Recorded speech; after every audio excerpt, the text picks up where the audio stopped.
Magandang hapon po. Nang araro ng mga sasakyan sa kabumangga sa isang tindahan ay isang truck sa Marikina. Overloaded pa raw ang humaharurot na truck, 2 ang namatay, kabilang ang isang bata. Nakatutok si Katrina Son. Pasado alas 11 ng umaga kanina, nakuna ng CCTV sa A. Bonifacio Avenue sa Barangay Barangka, Marikina ang truck na ito na mabilis ang andar. Naglalakad naman sa gilid ng kalsada ang isang bata na hindi na nagawang makaiwas sa humaharurot na truck hanggang sumalpok ito sa isang tindahan. Nung narinig namin na may kumalampag na malakas, yun na po yun, nung pagsilip namin, sumubsob po yung truck doon sa may yung titinda ng pritong manok. Doon po. Tapos yun, nakita namin may 2 naipit sa ilalim ng sasakyan. Yung bata po, nandun po, na-sandwich po doon sa poste. Tapos yung akala namin babae, nakabulagta po doon sa may mismong tapat ng tindahan ng manok. Kaharap akong ganyan, biglang dumaan dyan.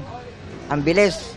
Tapos, pagdating doon, 2 agad ang naipit. Yung isa, pit-pit yung ulo. Yung isa naman bata. Dead on the spot ang bata at isa pang lalaki na bumibili lang sa tindahan.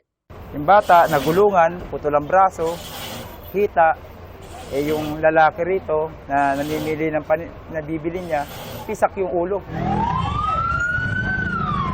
5 naman ang sugatan, kabilang ang driver at nahinante ng truck. Batay sa inisyal na investigasyon ng pulisya, naunang nang araro ng jeepney at 3 SUV ang truck na may kargang sako-sakong asukal. Saka nito sinargo ang 3 bollards at nagtuloy-tuloy sa pinakaloob ng tindahan. Overloaded yung truck. Tapos allegedly nawalan daw siya ng preno. Pero doon pala sa may tulay ng Marikina, nakasagi na siya ng jeep. Patuloy ang investigasyon sa disgrasya. Katrina Son, nakatutok, 24 oras. Wala ang munang garantiya na hawak pa ng mga otoridad sa Czech Republic si dating Congressman Zaldico. Yan po sinabi ni Acting Justice Secretary Frederick Vida na nasa Prague ngayon para asikasuhin ang pagpapauwi sa dating mambabatas. At mula sa Czech Republic, nakatutok live si Mariz Umali. Mariz? Pia, narito pa nga ba sa Prague, Czech Republic ang pugating dating kongresistang si Zaldico? Yan daw ang alamin ni Acting Justice Secretary Frederick Vida oras na makapulong niya sa susunod na linggo ang kanyang mga Czech counterparts. Nangako rin si Secretary Vida na kanyang tutukuyin ang pinakamabilis na paraan para maibalik sa Pilipinas si Ko. Noong nakaraang Huwebes, mismo si Pangulong Bongbong Marcos ang nag-anunsyong nahuli si Zaldico at nakadetine sa Prague. Pinanindigan ni Acting Justice Secretary Frederick Vida ang impormasyong yan. Let's verify the facts. Maliwanag po sa impormasyon na nakarating mula po sa immigration at police authorities natin na nagkaroon po ng tiyempo na si former Congressman Zaldico ay nasa ilalim ng jurisdiction ng Czech authorities. Pero pag-amin din ni Vida kahapon, walang garantiya na hawak pa rin ngayon ng Czech authorities ang dating kongresista. There's no such guarantee. We need to respect their laws. So there is a possibility na he may have gone out of Czech Republic already? Possible. Pero sabi ni Vida, hindi siya nababahala. Nakatakda rin daw dumating sa Prague si Philippine Center on Transnational Crime Executive Director, retired Major General Romeo Prestoza, para tutukan ang aplikasyon para sa Interpol Red Notice na makatutulong sa pagpapauwi kay Ko. Sa susunod na linggo, makikipagpulong ang high-level coordinating team sa kanilang Czech counterparts at Interpol. Isa sa mga hihilingin nila, personal na makita at makausap si Zaldico. Kung ito ay papayag sa mga pagkakataon na binibigay at sa panuntunan ng kanilang yung tinatawag nating data privacy nila. Sabi ni Vida, malinaw ang kanilang pakay. Ang pinaka-ultimate objective, di ba?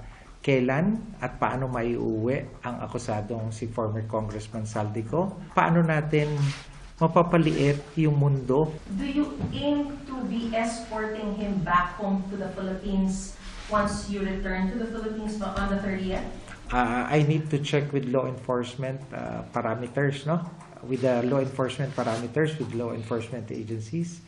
If it's not feasible, why not? Diba? Again, as I earlier stated, we would pursue the fastest way. Ang ayaw naman po natin ay mangingibang bansa na lang ay hindi na mananagot sa batas sa Pilipinas. Ito po yung mahalaga, kaya po kasama rin po sa team ng...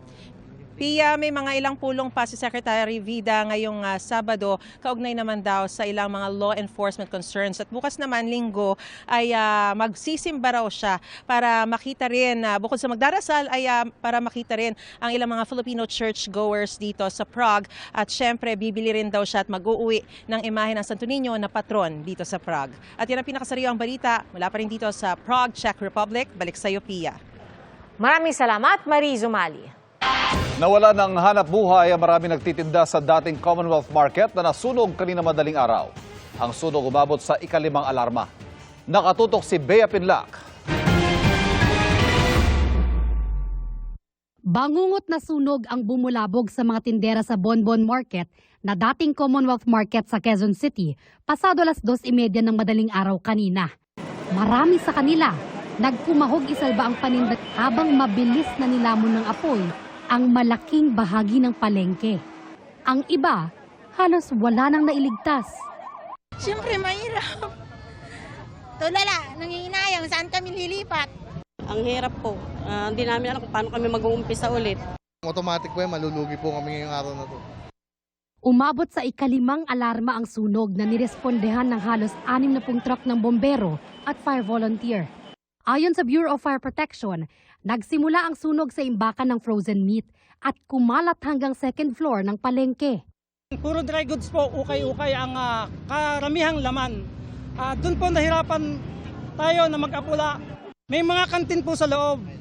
Yung mga LPG po siguro na nandoon, yun po yung mga naririnig nating mga nagpuputukan. Hamon din sa pag-apula ng apoy nang magkasalubong ang mga manininda at mamimili na palabas ng palengke habang papasok naman ang mga bombero.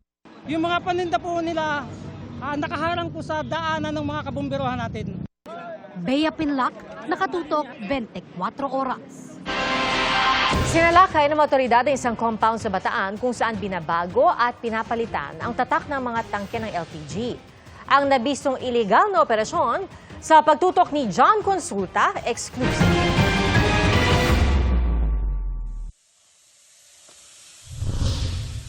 Ang dalawang lalaking ito sa Mariveles, Bataan, nahuli sa akto ng pulisya na tinatamper ang isang brand ng tangke ng LPG.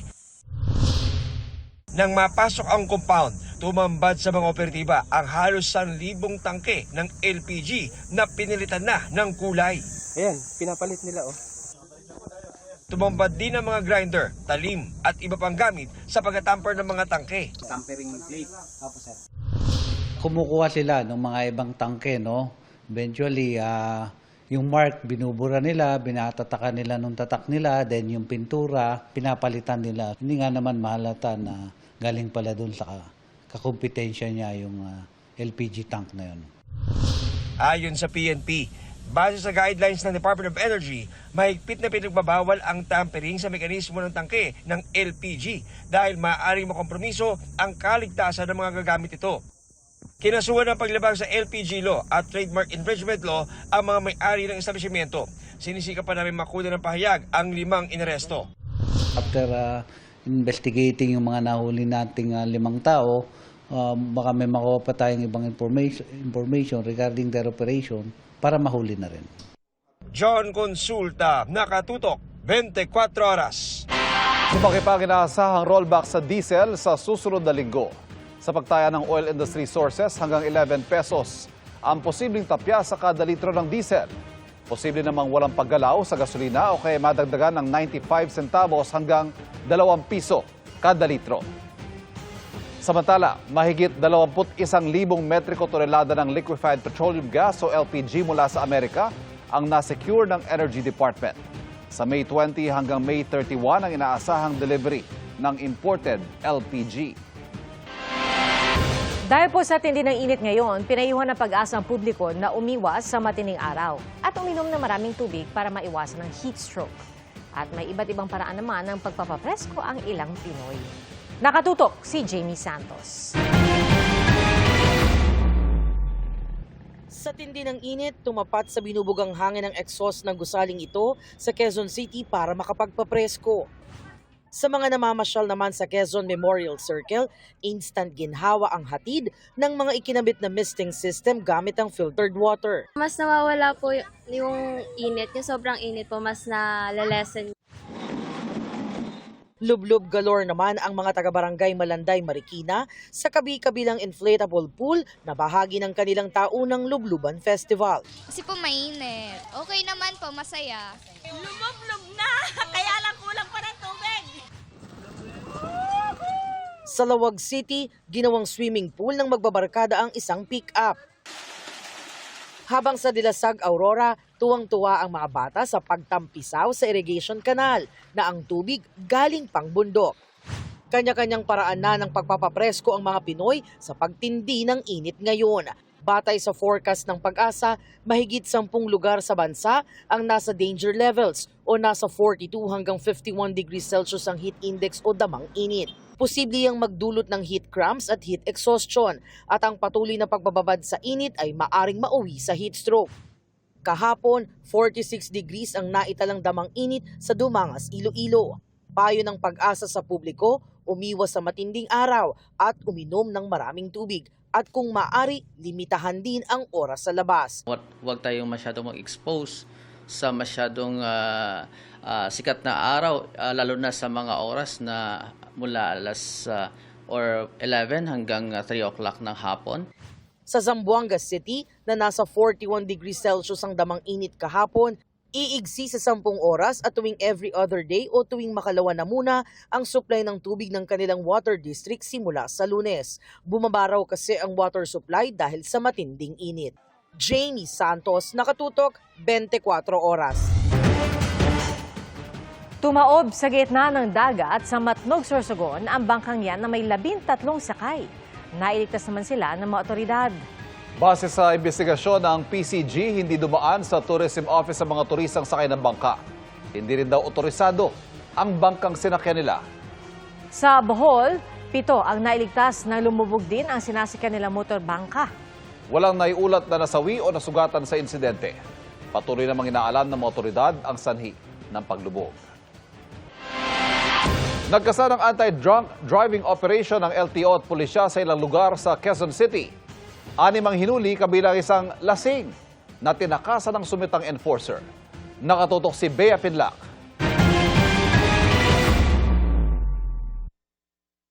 Where's the justice? Really? Don't me. Tell me, where did I go wrong? Sumiklab ang tensyon sa pagitan ng mga otoridad at driver na ito na pinara sa Timog Avenue, Quezon City, pasado hating gabi kanina. Pag-abot nyo sa akin ng dokumento, amoy alak po amoy alcohol. Marami po kayo nainom? Oh bro, wala ka namang Di sir, breath test analyzer. sir, gaano ba karami nainom mo sir? Mga gaano po sir, para may estimate. Konti lang. Ano po ininom nyo? Whiskey. 1, 2, 3. Isinailalim sa serye ng field sobriety test ang driver, pero hindi ito pumasa. Ayon sa tauhan ng Land Transportation Office o LTO. No, failed ba yung dalawang test? No, I contest. Like really? No. Saka sir, No. I contest. Like really. Pumayag nung una ang driver na magpa-breath analyzer o yung panukat sa blood alcohol concentration o BAC ng isang tao. Okay, ready. Diretso lang po dito. Habang naghihintay na sumalang sa breath analyzer, bumalik sa sasakyan ng driver at nagsimulang magmaneho. Pero hinarang siya ng mga otoridad. Tell me kung pumasa, then done. Kung hindi pumasa, then what? You tell me. Why can't you answer? What's the problem? Sir, hindi po kami pwede mag-disclose ng amount or penalty. Tell me, Domingo.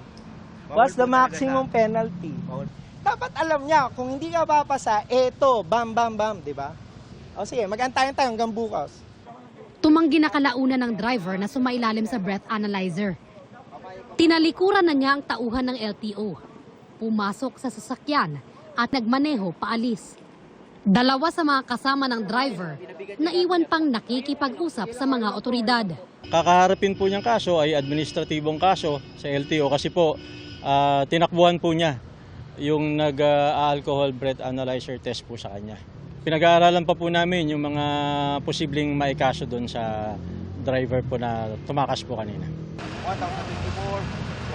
Isa lang siya sa 6 na driver na nahuli sa anti-drunk driving operation ng Quezon City Police District o QCPD, Land Transportation Office at Highway Patrol Group kagabi. Dito po tayo nag-conduct sa area ng Timog and Tomas Morato and dito po sa paligid po nitong area na marami pong mga establishment na inuman. Bea Pinlac, nakatutok 24 oras. Kinumpirma ni Ombudsman Jesus Crispin Remulla na si dating House Speaker Martin Romualdez ang mambabatas na saklaw ng bagong asset freeze order ng Korte at ng Anti-Money Laundering Council. Hiniling naman ng Ombudsman sa Sandigan Bayan na hadlangan ng paglabas ng bansa ni dating Senate President Chis Escudero. Nakatutok si Darlene Cai. Former Speaker Martin Romualdez, na-freeze na yung kanyang... So si former Speaker Martin ito? Kasi linawin natin from what? From the Court of Appeals to? From the Court of Appeals. Galing na mismo kay Ombudsman Boying Remulla. Si dating Speaker Martin Romualdez ang tinutukoy na mambabata sa anunsyo ng Anti-Money Laundering Council kahapon na pina-freeze ng Court of Appeals ang mga ari-arian. Ayon sa AMLAC, sakop ng freeze order ang 25 bank accounts at 10 insurance policies na nakapangalan sa mambabatas. Inisyuhan din ng freeze order ang mga ari-arian ng isang business associate ni Romualdez at isang corporate entity na may kaugnayan sa kanya. Sabi ng AMLAC, para sa CA may probable cause para iugnay ang kanilang mga ari-arian sa plunder o pandarambong at direct and indirect bribery sa mga maanumalyang flood control projects. Bago nito, nag-issue noong Miyerkules ang Sandigan Bayan 7th Division ng Precautionary Hold Departure Order kay Romualdez. Ibig sabihin, hindi siya pwedeng lumabas ng bansa. Sabi ni Remulla, patikim pa lang daw ito. Nasa preliminary investigation na ng Office of the Ombudsman ang mga reklamo laban kay Romualdez. Pero sabi ng Ombudsman, nakatakda na silang magsampa ng mga kaso sa susunod na linggo. Actually, isang kaso pa lang yan. Pero we have around 5 to 6 cases lined up. Sunod-sunod siya ipa-file within the next 2 weeks. Meron pa. Naku, napakainit. Mainit yan. Sinagot din ni Remulla ang hiling ng kampo ni Romualdez na mag-inhibit ang Office of the Ombudsman sa pag-iimbestiga sa kanya. Dahil saan nila'y preconceived position ni Remulla sa mga issue laban sa kongresista. No such thing as inhibition. No such thing.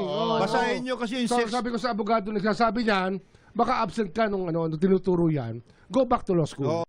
Prosecutors are supposed to side with the victims of crimes. Ayun, diba? Ayun, ano ba ang Office of the Ombudsman? Ang origin po namin sa Pilipinas, tanod bayan. Kami ang bantay ng bayan para ang mga corruption ay mabantayan. Katungkulan po namin sa saligang batas. Nauna nang itinanggi ni Romualdez na may kinalaman siya sa budget insertions at anomalya sa flood control projects. Patuloy na sinusubukan ng GMA News na kumuha ng karagdagang pahayag mula kay Romualdez pero wala pang tugon sa ngayon. Hiniling din ng Ombudsman sa Sandigan Bayan na pagbawalang mag-abroad si dating Senate President Chis Escudero at contractor na si Maynard Ngu. Kanina, na-raffle na sa Sandigan Bayan 6th Division ng ex parte application para sa precautionary hold departure order laban sa dalawa. Kaugnay ito ng mga reklamong plunder, direct and indirect bribery at paglabag sa Anti-Graft and Corrupt Practices Act.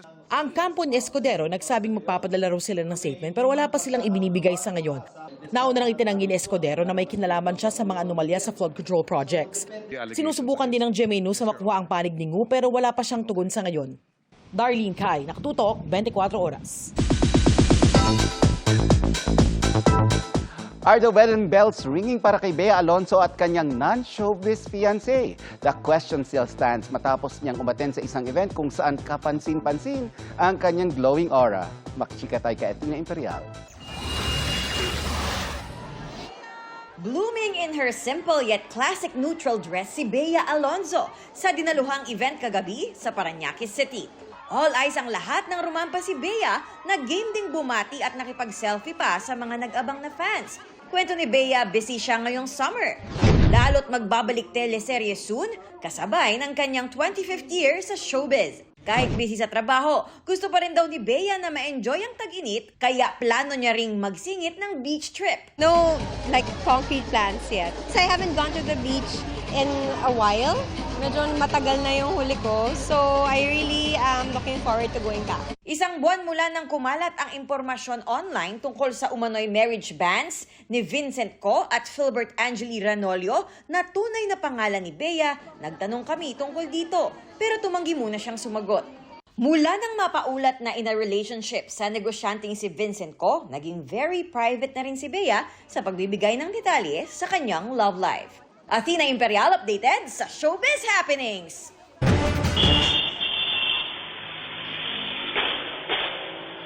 Umalingaw-ngaw ang magkakasunod na putok ng baril sa Barangay Muntay sa Colambugan, Lanao del Norte noong Martes. Pinagbabaril na pala noon ang dalawang babaeng jogger. Bago yan, kita sa viral na CCTV footage ang pagdaan ng mga biktima na sinundan ng dalawang lalaki. Namatay ang mga biktima, sugatan naman ng dalawang bystander na nadamay. Iniimbestigahan pa ang motibo sa krimen. Walang matukoy na kaaway ang mga biktima ayon sa kanilang mga kaanak. Tinutugisan ng pulisya ang dalawang lalaki sa video na itinuturing nilang mga suspect. Isang SK chairman sa Maynila ang inirereklamo dahil sa paulit-ulit umanong pananakit sa kanyang kasintahan na ngayon buntis. Nakatutok si Jomar Apresto.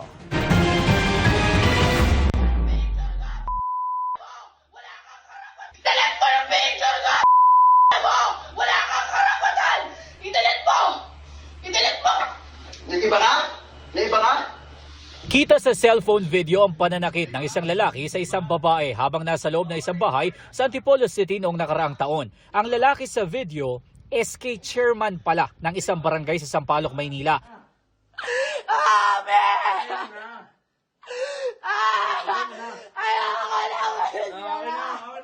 Kuha naman ang video na yan noong Nobyembre ng nakaraang taon. May kitang dugo ang mukha ng biktima matapos umano siyang suntukin ng lalaki. Ang mga litrato namang ito, kuha noong nakaraang Pebrero kung saan may kita ang mga sugat ng biktima sa iba't ibang bahagi ng katawan. Habang ang litratong ito, kagabi nakunan matapos maulit umano ang pananakit ng lalaki dahil sa selos. Ginawa niya po sa akin, imbis kausapin po ako, sinampal niya po ako agad. Inahawakan niya po ng dalawang kamay yung ulo ko, inaalog niya po ng inaalog, tapos inuumpog niya po ako sa pader. Mahigit 2 taon na raw silang magkasintahan at noong 8 buwan nila, nag-umpisa ang pananakit. Pero dahil sa mahal niya, ilang beses niya umanong pinatawad ang SK chairman. Ang masaklap, mahigit 2 buwan na siyang buntis. Aminado siya na gumaganti siya kapag sinasaktan. Ayon sa Barangay San Jose, ilang beses na rin silang rumesponde sa away ng dalawa. Sinubukan namin hingi ng panig ng SK chairman pero tumanggi siya. Ang barangay naman sa Maynila kung saan opisyal ang lalaki, wala raw alam sa nangyari. Pero napansin daw nila na may nagbago sa kanilang SK chairman. Minsan, gusto ng girl, nandun lang si SK sa kanya. Yung minsan pag kailangan si SK dito, nalilate siya. Okay naman po siya dito sa barangay namin, yung mga proyekto niya po nagagawa niya naman po. Inihahanda na ng pulisya ang posibleng reklamo na isampa laban sa SK chairman. Jomer Apresto, nakatutok, 24 oras. May oversupply ng itlog sa ilang pamilihan sa Pangasinan ayon sa Samahang Industriya ng Agrikultura o SINAG. Sa Dagupan City, nagkaroon pa ng bagong size sa mga bagsakan at ibinibenta ng 5 piso kada piraso. Dahil sa sobrang supply, buwaba sa 6 pesos and 50 centavos kada pirasong large na itlog. Nangangamba tuloy ang grupo na malugi ang mga small at medium egg producers dahil sa oversupply. Nakiusap din sila sa pamahalaan na magkaroon na ng hakbang para tiyaking hindi malaki ay ipapatong na presyo ng mga middleman at egg retailers. Sa Balamban City o sa Balamban, Cebu, nalulugi na ang ilang magsasaka dahil pagsak presyo na kung ibenta ang ani nilang kamatis. Ang ilan nga itinatapon na lang sa gilid ng kalsada ang ani dahil hindi maibenta. Sa Miagao, Iloilo, sa gilid na lang ng kalsada pumwesto ang mga magsasaka para mailatag ang kanilang aning sibuyas. Para makabenta, ipinapanawagan na ng barangay Bolokawe sa mga residente na bumili para matulungan sa kita ang mga magsasaka.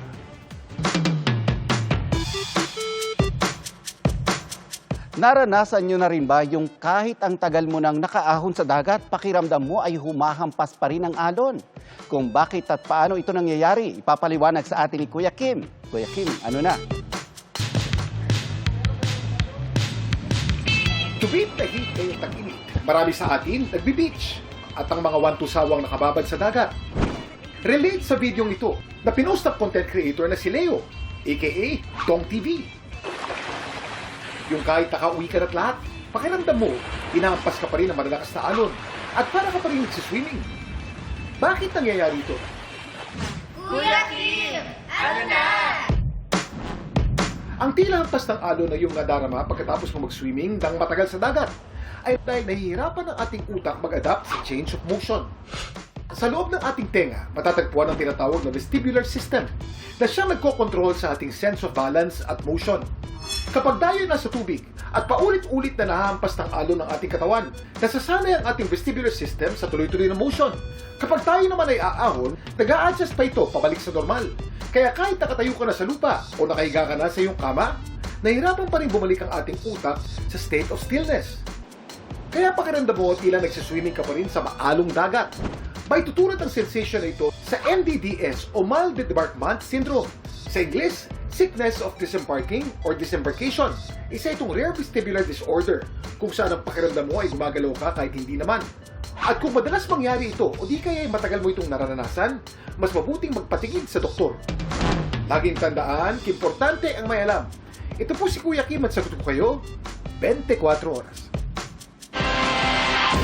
May mga nakalap daw na dokumento at video recordings ng NBI kaugnay sa umano'y pagbabanta noon ni Vice President Sara Duterte sa buhay ng Pangulo. Ayon po sa NBI, ipipresenta nila ang mga ito sa impeachment hearing ng Kamara sa Miyerkules. Nakatutok si Jonathan Andal. May kinausap na ako na tao. Sinabi ko sa kanya, kapag pinatay ako, patayin mo si BBM, si Lisa Araneta at si Martin Romualdez. No joke. Dito sa sentro ang ikatlong impeachment hearing laban kay Vice President Sara Duterte sa April 29 sa Kamara. Sasalang dyan si National Bureau of Investigation Director Melvin Matibag at ipipresenta ang resulta, mga dokumento at video recordings na nakalap nila ng imbestigahan ng bantang yan ni Duterte. Alam namin na meron talagang kinausap but we want to find out who is that person. It's a continuing investigation. Hinahanap pa rin natin what we know. Ito sabihin namin, sa findings namin, that is something na ginawa niya, not spur of the moment na parang sasabihin na ano lang siya, metaphor lang siya, hyperbole lang. That is planned, actually. Dahil dyan, mas naging alerto ang mga otoridad sa mga banta. May tinutugis nga raw sila ngayong lalaking nag-comment sa isang live video ng RTVM.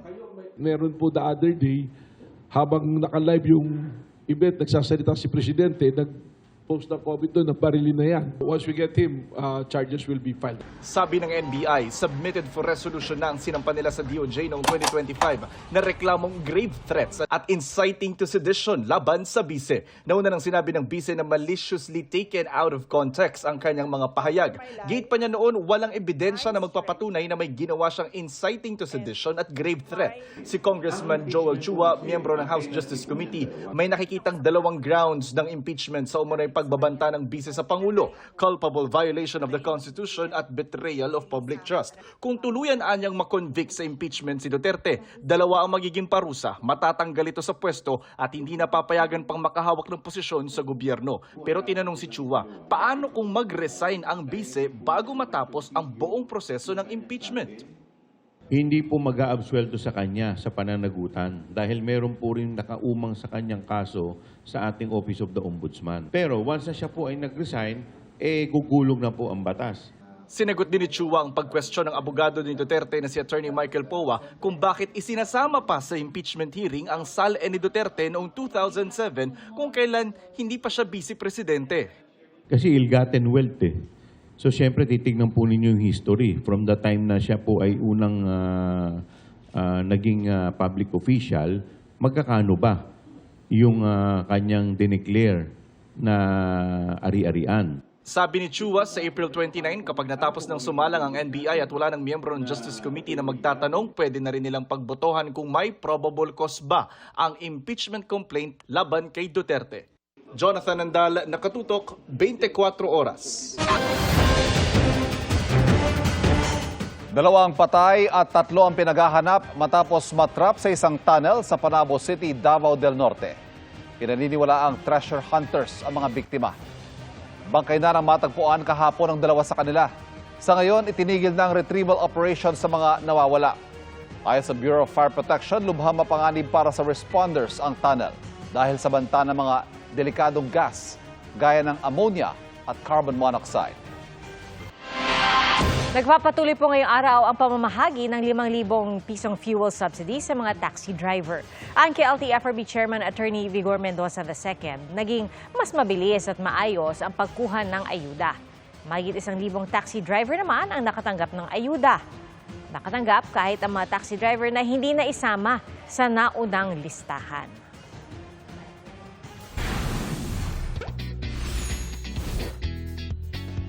Presko at malilinaw na ilog ang ilan sa dinarayo sa norte para maibsan ang init ng panahon. Patok din sa mga adventure seeker ang mga aktibidad sa gitna ng magandang tanawin. Kung saan ang mga yan, pasyalan natin kasama si Bernadette Reyes.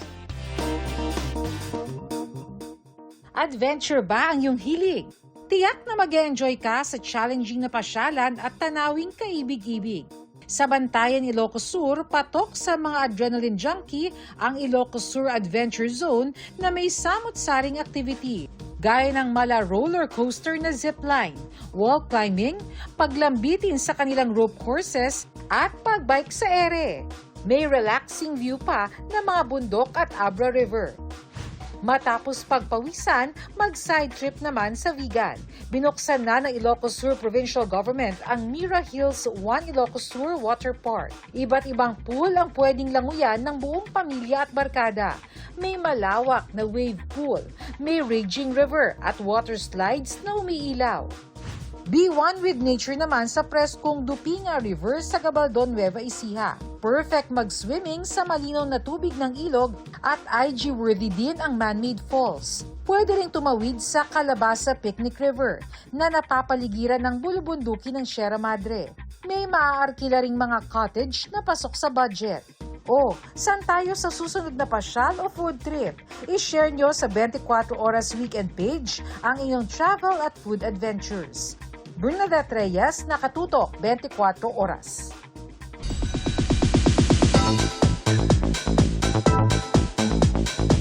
Maglalayag na ang Cup Hit Ship. Handa nang magpakilig ang ex-PBB Celebrity Collab Edition 2.0 housemates na sina Caprice Cayetano at Heath Hornales sa upcoming romantic drama series ng GMA Public Affairs na You're My Favorite Song. Makakasama ng Cup Hit duo ang kanilang fellow PBB alums at kapwa sparkle artists na sina Marco Massa at Sean Clifford. Tila buhay na patotoo ang celebrities na sina Ina Raimundo at Wendell Ramos na age is really just a number. Dahil mukha pa rin silang ageless. Ang kanilang tips and tricks to looking young sa aking chika. Big 5-0 na si Ina Raimundo. Pero tila nadiskubre ng Secrets of Hotel 88 star ang Fountain of Youth.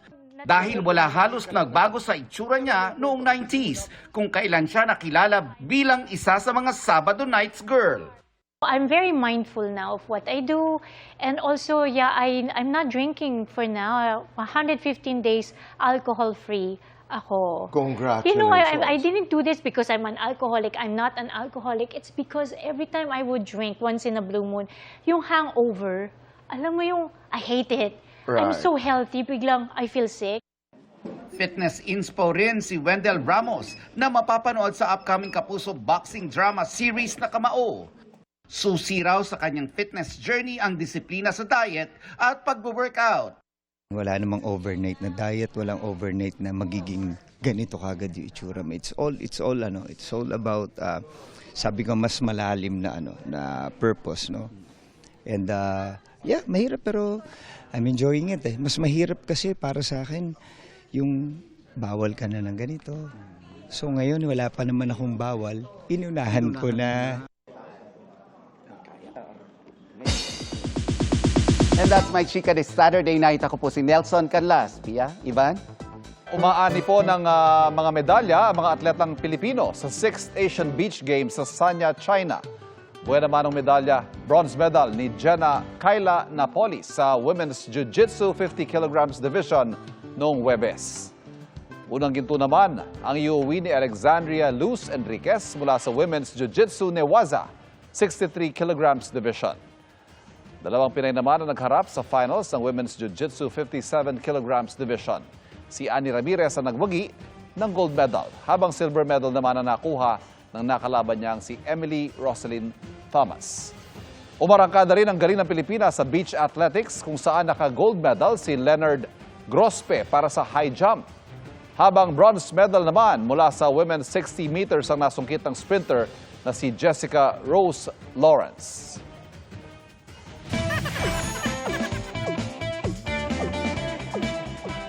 Sa mga kapuso po natin na may balak mag-outing o kaya mag-out of town ngayong tag-init, tiyakin pong nakalock ang inyong mga bahay para iwas sa masasamang loob. Baka kasi magaya kayo sa isang bahay na nilooban ng magkatandem na alagang baboy. Ang mga nahulikam na unexpected visitors sa pagtutok ni Darlene Kai. Oink! My goodness! Bakit ang mga baboy na ito wala sa kulungan? Hulikam silang pag-alagala sa inupahang bahay ni na Shasha na saktong wala noon dahil sa outing. Tila ayaw ng peace ng mga unexpected visitors. Amoy rito, singhot doon, hanggang sa magsimula ng makialam mong isang ito na parabang siyang may-ari ng bahay. Unbelievable! Mapasofa at syurak di pinatawad at mukhang may napagod kaya ang primary suspect palakda na sa veranda na inumaga pa sa pagtulog. Pati netizens nagulat. Nakakatakot na raw ang panahon ngayon dahil pati baboy nanloloob na. Literal nga raw na binaboy ang bahay. Mukha raw nag-enjoy ang mga bisita sa malamig na tiles. May nagtanong pa nga, may bisita naman daw palang darating, bakit umalis pa sila? Ang mga nakawalang baboy, alaga pala ng landlord ng bahay, kaya pala parang boss kung umasta. Nakatakas daw ang mga ito at ngayoy himas rehas. Balik na sa kanilang OG tambayan ng mga baboy na sina pork at chop. At ang collaboration ng tambalang pork chop, di na lang ininda ni na Shasha. Okay lang daw kahit nasira ang ilan nilang gamit. Darlene Kai, Nakatutok, 24 Oras. At pigatin pala ang mga suspect na yan. Nako. Witty. Ginanahan. At mga kapuso, yan po ang mga balita ngayong Sabado. Ako po si Pia Arcangel. Ako po si Ivan Mayrina. Ito ang GMA News. Wala pong kinikilingan. Walang pinoprotektahan. Noon at ngayon, serbisyong totoo. At dahil di natutulog ang balita, nakatutok kami 24 oras.